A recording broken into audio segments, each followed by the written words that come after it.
ನಮಸ್ಕಾರ ವೀಕ್ಷಕರೇ, ನೀವು ನೋಡ್ತಾ ಇದ್ದೀರಾ ಗ್ಯಾರಂಟಿ ನ್ಯೂಸ್. ನಾನು ರಾಮ್ ಬಡ್ಗೇರ್. ನಿನ್ನೆ ಬೆಂಗಳೂರಿನಲ್ಲಿ ಸಿಎಂ ಸಿದ್ದರಾಮಯ್ಯನವರ ನೇತೃತ್ವದಲ್ಲಿ CLP ಮೀಟಿಂಗ್ ಆಗುತ್ತೆ.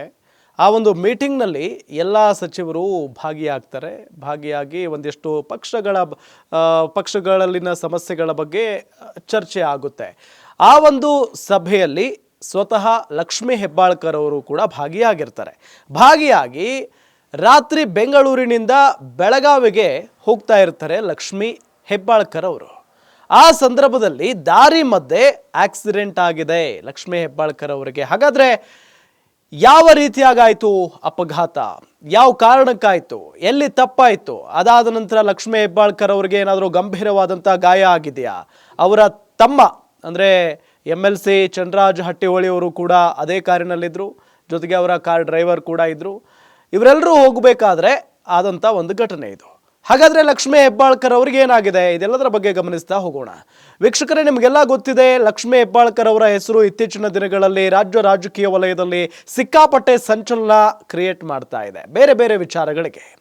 ಆದರೆ ಟೈಮ್ ಕೆಟ್ಟಿತ್ತೋ ಏನೋ ಗೊತ್ತಿಲ್ಲ, ನಿನ್ನೆ ರಾತ್ರಿ ಬೆಂಗಳೂರು ಬಿಟ್ಟು ಬೆಳಗಾವಿಗೆ ಹೋಗ್ತಾ ಇರುವಂಥ ಸಂದರ್ಭದಲ್ಲಿ ಇವತ್ತು ಬೆಳಗ್ಗೆ 5 ಗಂಟೆಗೆ ಕಿತ್ತೂರು ಸಮೀಪದ ಅಂಬಡಗಟ್ಟಿ ಅನ್ನೋ ಊರಿನ ಬಳಿ, ಅನ್ನೋ ಒಂದು ಗ್ರಾಮದ ಬಳಿ ದೊಡ್ಡ ಅಪಘಾತ ಸಂಭವಿಸಿದೆ. ಪುಣ್ಯಕ್ಕೆ ಯಾರಿಗೂ ಏನೂ ಆಗಿಲ್ಲ.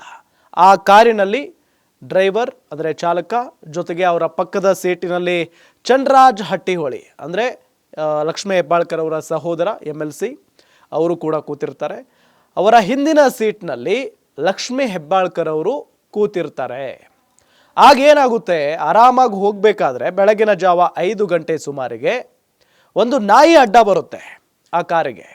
ಆ ನಾಯಿಗೆಲ್ಲಿ ಹೊಡೆದು ಬಿಡ್ತೀನೋ ಏನೋ ಅಂತ ಹೇಳಿ ಡ್ರೈವರ್ ಏನು ಮಾಡ್ತಾರೆ, ಆ ಒಂದು ನಾಯಿ ಸಾಯಬಾರ್ದು ಅಂತ ಹೇಳಿ ಸೈಡ್ಗೆ ತಗೊಳ್ಳೋಕ್ಕೆ ಮುಂದಾಗ್ತಾರೆ ಡ್ರೈವರ್. ಆ ಸಂದರ್ಭದಲ್ಲಿ ಅವರಿಗೆ ಬ್ಯಾಲೆನ್ಸ್ ಸಿಗೋದಿಲ್ಲ ವಾಹನ. ಹಾಗಾಗಿನೇ ಸೈಡ್ಗಿದ್ದಂಥ ಸೈಡ್ಗೆ ಒಂದು ಮರ ಇರುತ್ತೆ, ಆ ಮರಕ್ಕೆ ಹೋಗಿ ಡಿಕ್ಕಿ ಹೊಡೆಯುತ್ತೆ ಕಾರು.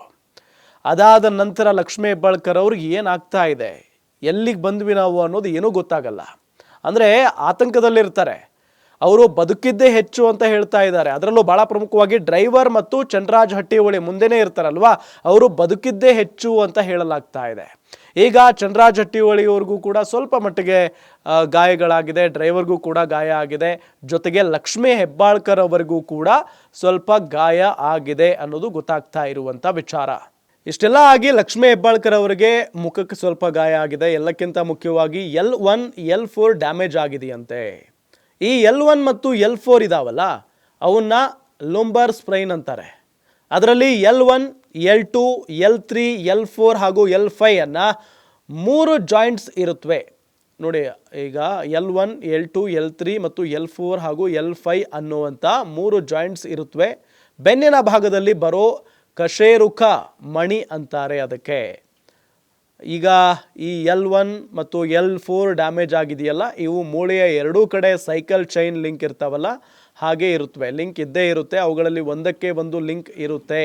ಬಲಭಾಗದ ಒಂದು ಸೈಡ್ನಲ್ಲಿ L1 ಡ್ಯಾಮೇಜ್ ಆದರೆ ಎಡಭಾಗದ L2 ಕೂಡ ಡ್ಯಾಮೇಜ್ ಆಗುತ್ತೆ. ಆ ರೀತಿ ಇರುತ್ತೆ ದೇಹದ ನರವ್ಯೂಹದ ವ್ಯವಸ್ಥೆ. ನೋಡಿ, ಮುಂದೆ ಕೂತಂತ ಚಂದ್ರರಾಜ್ ಹಟ್ಟಿಹೊಳಿ ಮತ್ತು ಡ್ರೈವರ್ ಇಬ್ಬರು ಕೂಡ ಸೀಟ್ ಬೆಲ್ಟನ್ನು ಹಾಕೊಂಡಿರ್ತಾರೆ. ಅದ ಕಾರಣಕ್ಕೆ ಡಿಕ್ಕಿ ಹೊಡೆದ ತಕ್ಷಣ ಏರ್ ಬ್ಯಾಗ್ ಓಪನ್ ಆಗಿಬಿಡುತ್ತೆ. ಏರ್ ಬ್ಯಾಗ್ನಿಂದಾನೇ ಇವರಿಬ್ಬರು ಬದುಕಿದ್ದಾರೆ ಅಂತ ಹೇಳ್ತಾ ಇದ್ದಾರೆ ನೋಡಿ. ಅಂದರೆ ಅಷ್ಟೊಂದು ಗಂಭೀರವಾದಂಥ ಒಂದು ಆಕ್ಸಿಡೆಂಟ್ ಇದು. ಇಲ್ಲ ಅಂತ ಅಂದರೆ ದೊಡ್ಡ ಒಂದು ಘಟನೆನೇ ಸಂಭವಿಸಿಬಿಡ್ತಾ ಇತ್ತು. ಈಗಾಗಲೇ ಎಲ್ಲಕ್ಕಿಂತ ಮುಖ್ಯವಾಗಿ ಲಕ್ಷ್ಮೀ ಹೆಬ್ಬಾಳ್ಕರ್ ಅವರಿಗೆ ಮುಖಕ್ಕೆ ಸ್ವಲ್ಪ ಏನೋ ಗಾಯ ಆಗಿದೆ ಅನ್ನೋದು ಗೊತ್ತಾಗ್ತಾ ಇರುವಂಥ ವಿಚಾರ. ಜೊತೆಗೆ L1 ಮತ್ತು L4 ಡ್ಯಾಮೇಜ್ ಆಗಿದೆ ಅನ್ನೋದು ಈಗ ತಿಳಿದು ಬರ್ತಾ ಇರುವಂಥ ಒಂದು ವಿಚಾರ ನೋಡಿ. ಲಕ್ಷ್ಮೀ ಹೆಬ್ಬಾಳ್ಕರ್ ಹಿಂದೆ ಕೂತಿರ್ತಾರೆ, ಅಕಸ್ಮಾತ್ ಆಗಿ ಮುಂದೆ ಕೂತ್ಬಿಟ್ಟಿದ್ರೆ ಬಚಾವಾಗುವಂಥ ಲಕ್ಷಣ ಇತ್ತು. ಅಂದರೆ ತುಂಬ ಗಂಭೀರವಾದಂಥ ಗಾಯ ಆಗ್ತಾ ಇರಲಿಲ್ಲ. ಯಾಕೆ ಅಂತ ಹೇಳಿದ್ರೆ ಏರ್ ಬ್ಯಾಗ್ ಓಪನ್ ಆಗಿದ್ದರೆ ಅಲ್ಲಿಗೆ ಏನೂ ಆಗ್ತಾ ಇರಲಿಲ್ಲ. ಅದೇ ರೀತಿಯಾಗಿ ಈಗ ಡ್ರೈವರ್ ಮತ್ತು ಚಂದ್ರರಾಜ್ ಹಟ್ಟಿಹೊಳಿಗೆ ಆಗಿರೋದು. ಆದರೆ ಲಕ್ಷ್ಮೀ ಹೆಬ್ಬಾಳ್ಕರ್ ಹಿಂದೆ ಕೂತ ಪರಿಣಾಮ ವೆಹಿಕಲ್ ಎಲ್ಲೋ ಒಂದು ಕಡೆ ಜೋರಾಗಿ ರಭಸವಾಗಿ ಮರಕ್ಕೆ ಡಿಕ್ಕಿ ಹೊಡೆದಾಗ ಮುಂದೆ ಸೀಟ್ಗೆ ಮುಖ ಟಚ್ ಆಗಿಬಿಟ್ಟಿದೆ, ಡ್ಯಾಶ್ ಹೊಡೆದ್ಬಿಟ್ಟಿದೆ. ಹಾಗಾಗಿ ಮುಖಕ್ಕೆ ಗಾಯ ಆಗಿದೆ ಅಂತ ಹೇಳಲಾಗ್ತಾ ಇದೆ. ಭಾಳ ಪ್ರಮುಖವಾಗಿ L1 L4 ಡ್ಯಾಮೇಜ್ ಆಗಿದೆಯಂತೆ. ಈ L1 ಮತ್ತು L4 ಇದಾವಲ್ಲ, ನಮಗೆ ಭಾಳ ಮುಖ್ಯ. ಯಾಕೆ ಅಂತ ಹೇಳಿದರೆ ಈ ಬ್ಯಾಕ್ ಏನಾದರೂ ನಾವು ನೇರವಾಗಿ ಕೂತ್ಕೊಳ್ಳೋಕ್ಕೆ ಸಾಧ್ಯ ಆಗುತ್ತೆ ಅಂತ ಅಂದರೆ ಅದು L1 ಮತ್ತು L4 ಭಾಳ ಮುಖ್ಯ. ಅಕಸ್ಮಾತ್ ಆಗಿ ಅವು ಏನಾದರೂ ಕಟ್ ಆಗಿಬಿಟ್ರೆ ನಮಗೆ ಕೂರೋದಕ್ಕೂ ಸಾಧ್ಯ ಆಗಲ್ಲ, ಅಷ್ಟು ಇಂಪಾರ್ಟೆಂಟ್ ಮನುಷ್ಯನ ದೇಹಕ್ಕೆ. ಈಗ ಅದರಲ್ಲಿ L1, L2, L3, L4 ಹಾಗೂ L5 ಅನ್ನೋ 3 ಜಾಯಿಂಟ್ಸ್ ಇರುತ್ತವೆ, ನಿಮಗೆಲ್ಲ ಗೊತ್ತೇ ಇರುತ್ತೆ. ಅವುಗಳಲ್ಲಿ ಒಂದಕ್ಕೆ ಒಂದು ಲಿಂಕ್ ಇದ್ದೇ ಇರುತ್ತೆ. ಮನುಷ್ಯನ ದೇಹ ಅಂತ ಅಂದರೆ ಪ್ರತಿಯೊಂದು ಮೂಳೆಯೂ ಕೂಡ, ಪ್ರತಿಯೊಂದು ನರಗಳು ಕೂಡ ಅಲ್ಲಿ ಲಿಂಕ್ ಇದ್ದೇ ಇರ್ತವೆ. ಅವುಗಳಲ್ಲಿ ಬಲಭಾಗದ ಒಂದು ಸೈಡ್ನಲ್ಲಿ L1 ಡ್ಯಾಮೇಜ್ ಆದರೆ ಎಡಭಾಗದ L2 ಕೂಡ ಡ್ಯಾಮೇಜ್ ಆಗುತ್ತೆ. ಬಲಭಾಗದಲ್ಲಿರುವಂಥ L1ಗೆ ಏನಾದರೂ ಡ್ಯಾಮೇಜ್ ಆದರೆ ಎಡಭಾಗದಲ್ಲಿರುವಂಥ L2ಗೂ ಡ್ಯಾಮೇಜ್ ಆಗುತ್ತೆ. ಅದಾದ ನಂತರ ಆ ರೀತಿ ದೇಹದ ನರವ್ಯೂಹ ವ್ಯವಸ್ಥೆ ಇದ್ದೇ ಇರುತ್ತೆ.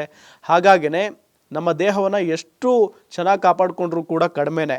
ಅದೇ ರೀತಿಯಾಗಿ ಆಗಿರೋದೀಗ L1 ಡ್ಯಾಮೇಜ್ ಆಗಿದ್ದರೆ L2 ಕೂಡ ಡ್ಯಾಮೇಜ್ ಆಗ್ತಾ ಇತ್ತು. ಈಗ ಲಕ್ಷ್ಮೀ ಹೆಬ್ಬಾಳ್ಕರ್ ಅವರಿಗೆ L1, L4 ಎರಡಕ್ಕೂ ದೊಡ್ಡ ಅಂದರೆ ಏನೋ ಆಗ್ಬಿಡ್ತಪ್ಪ ಅನ್ನೋ ಮಟ್ಟಿಗೆ ಏನು ಪೆಟ್ಟು ಬಿದ್ದಿಲ್ಲ, ಸ್ವಲ್ಪ ಏನೋ ನೋವು ಆಗ್ತಾ ಇದೆಯಂತೆ ಬೆನ್ನಲ್ಲಿ. ಅದನ್ನು ಬಿಟ್ಟರೆ ಇನ್ನೇನೂ ಆಗಿಲ್ಲ ಲಕ್ಷ್ಮೀ ಹೆಬ್ಬಾಳ್ಕರ್ ಅವರಿಗೆ. L1 ಮತ್ತು L4 ಎರಡಕ್ಕೂ ಕೂಡ ದೊಡ್ಡ ಪೆಟ್ಟು ಬಿದ್ದಿಲ್ಲ ಅನ್ನೋ ಮಾಹಿತಿ ಇದೆ. ಡಾಕ್ಟರ್ ಸದ್ಯಕ್ಕೆ ಹೇಳೋ ಪ್ರಕಾರ 1-2 ದಿನ ಆಸ್ಪತ್ರೆಯಲ್ಲಿದ್ದು ಡಿಸ್ಚಾರ್ಜ್ ಆಗ್ತಾರೆ. ಆದರೆ ಇದು ಲೈಫ್ ಲಾಂಗ್ ಕಾಡ್ತಾನೆ ಇರುತ್ತೆ. ಅಂದರೆ ಡಾಕ್ಟರ್ ಈಗಾಗಲೇ ಹೇಳಿದ್ದಾರೆ, ಏನು ಅಷ್ಟು ದೊಡ್ಡ ಗಾಯ ಅಲ್ಲ, 1-2 ದಿನ ಇರ್ಬೋದು ಆಸ್ಪತ್ರೆಯಲ್ಲಿ, ಅದಾದ ನಂತರ ಡಿಸ್ಚಾರ್ಜ್ ಮಾಡಬಹುದು ಅಂತ ಹೇಳಿ. ಆದರೆ ಈ ನೋವಿದೆಯಲ್ಲ, ಇದು ಒಳಗೊಳಗೆ ನೋವು ಇದ್ದೇ ಇರುತ್ತೆ, ಲೈಫ್ ಲಾಂಗ್ ಕಾಡುತ್ತೆ ಲಕ್ಷ್ಮೀ ಹೆಬ್ಬಾಳ್ಕರ್ ಅವ್ರಿಗೆ. ಮುಂದೆ ವಯಸ್ಸಾದ ಕಾಲದಲ್ಲಿ ಎದ್ದೇಳೋದಕ್ಕೂ ಕೂಡ ಏನೋ ನೋವಾಗುತ್ತೆ, ಎದ್ದೇಳುವಾಗೂ ನೋವಾಗುತ್ತೆ, ಕೂರುವಾಗೂ ನೋವಾಗುತ್ತೆ. ಹಾಗಾಗಿನೇ ಮುಂದಿನ ದಿನಗಳಲ್ಲಿ ಇದು ಎಫೆಕ್ಟ್ ಆಗುತ್ತೆ ಅಂತ ಹೇಳಿ ಡಾಕ್ಟರ್ ಹೇಳ್ತಾ ಇದ್ದಾರೆ. ಕನಿಷ್ಠ 1 ತಿಂಗಳು ಹಾಸಿಗೆ ಬಿಟ್ಟು ಎದ್ದೇಳೋ ಹಾಗಿಲ್ಲ ಲಕ್ಷ್ಮೀ ಹೆಬ್ಬಾಳ್ಕರ್. ಅಂದರೆ ಸ್ವಲ್ಪನೇ ಪೆಟ್ಟಾಗಿದ್ರೂ ಕೂಡ ಎಲ್ಲೊಂದು ಕಡೆ ಬೆನ್ನಿಗೆ ಹೊಡೆತ ಬಿದ್ದರ ಪರಿಣಾಮ 1 ತಿಂಗಳು ಬೆಡ್ ರೆಸ್ಟ್ ಮಾಡಲೇಬೇಕು ಅನ್ನೋದು ಇಲ್ಲಿ ಡಾಕ್ಟರ್ ಹೇಳ್ತಾ ಇರುವಂಥ ಮಾತು. ಆದರೆ ಕಂಪ್ಲೀಟ್ ರಿಕವರಿ ಆಗ್ತಾರೆ ಅಂತ ಕೂಡ ಡಾಕ್ಟರ್ ಹೇಳಿದ್ದಾರೆ. ಜೊತೆಗೆ ಇದು ನೋವು ಲೈಫ್ ಲಾಂಗ್ ಕಾಡುತ್ತೆ ಅನ್ನೋದು ಕೂಡ ಡಾಕ್ಟರ್ ಹೇಳ್ತಾ ಇರುವಂಥ ಮಾತು. ಒಟ್ಟಾರೆಯಾಗಿ ಲಕ್ಷ್ಮೀ ಹೆಬ್ಬಾಳ್ಕರ್ ಅವರು, ಜೊತೆಗೆ ಅವರ ಸಹೋದರ ಚಂದ್ರರಾಜ್ ಹಟ್ಟಿಹೊಳಿ, ಜೊತೆಗೆ ಅವರ ಡ್ರೈವರ್, ಇವರೆಲ್ಲರೂ ಕೂಡ ಈ ಒಂದು ಅಪಘಾತದಲ್ಲಿ ಬದುಕುಳಿದಿದ್ದೇ ಹೆಚ್ಚು ಅಂತ ಹೇಳ್ತಾ ಇದ್ದಾರೆ. ಯಾಕೆ ಅಂತ ಹೇಳಿದರೆ ಬೆಳಗಿನ ಜಾವ 5 ಗಂಟೆ, ಅದು ಕೂಡ NH4 ಹೆದ್ದಾರಿ. ಅಂಥ ಒಂದು ಹೆದ್ದಾರಿಯಲ್ಲಿ ಎಷ್ಟೊಂದು ರಭಸವಾಗಿ ಅಥವಾ ವೇಗವಾಗಿ ವಾಹನಗಳು ಬರ್ತಾ ಇರ್ತವೆ. ಪುಣ್ಯಕ್ಕೆ ಇವರು ಬೇರೆ ಮರಕ್ಕೆ ಡ್ಯಾಶ್ ಹೊಡೆದಂಥ ಸಂದರ್ಭದಲ್ಲಿ ಹಿಂದೆ ಯಾವುದೇ ವಾಹನಗಳು ಇರಲಿಲ್ಲ ಅಷ್ಟೊಂದು ಅಂತ ಕೂಡ ಮಾಹಿತಿ ಇದೆ. ಅಕಸ್ಮಾತ್ ಆಗಿ ಇನ್ನೊಂದು ವಾಹನ ಏನಾದರೂ ರಭಸವಾಗಿ ಬಂದುಬಿಟ್ಟಿದ್ರೆ, ವೇಗವಾಗಿ ಬಂದುಬಿಟ್ಟಿದ್ರೆ ಎಲ್ಲೋ ಒಂದು ಕಡೆ ಮತ್ತೆ ಈ ಮುಂದಿದ್ದಂಥ ವಾಹನಕ್ಕೆ ಡಿಕ್ಕಿ ಹೊಡೆಯುವಂಥ ಸಂಭವವೂ ಕೂಡ ಇತ್ತು. ಒಟ್ಟಾರೆ ಈ ಮೂವರಿಗೂ ಕೂಡ ಅಷ್ಟೊಂದು ದೊಡ್ಡ ಪ್ರಮಾಣದಲ್ಲಿ ಏನು ಪೆಟ್ಟಾಗಿಲ್ಲ ಅನ್ನೋದು ಈಗ ಗೊತ್ತಾಗ್ತಾ ಇರುವಂಥ ವಿಚಾರ. ನೋಡ್ತಾ ಇರಿ ಗ್ಯಾರಂಟಿ ನ್ಯೂಸ್, ಸುದ್ದಿ ಖಚಿತ, ನ್ಯಾಯ ನಿಶ್ಚಿತ. ಗ್ಯಾರಂಟಿ ನ್ಯೂಸ್, ಸುದ್ದಿ ಖಚಿತ, ನ್ಯಾಯ ನಿಶ್ಚಿತ.